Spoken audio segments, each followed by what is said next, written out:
What event in your life still fricks with you to this day? When I was a child, I received an invitation to a birthday party.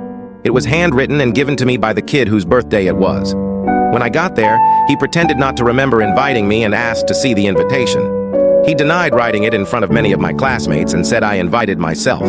I was so upset that I wanted to leave immediately, but my mom had already left. So I explained what happened to his mom so she could maybe drop me off. Luckily, his mom recognized his handwriting and was clearly angry at her son for being a bully, so she gave some Lamingtons and a soda and told me I could go play video games by myself until my mom picked me up. That was the day I discovered that none of my classmates were my friends.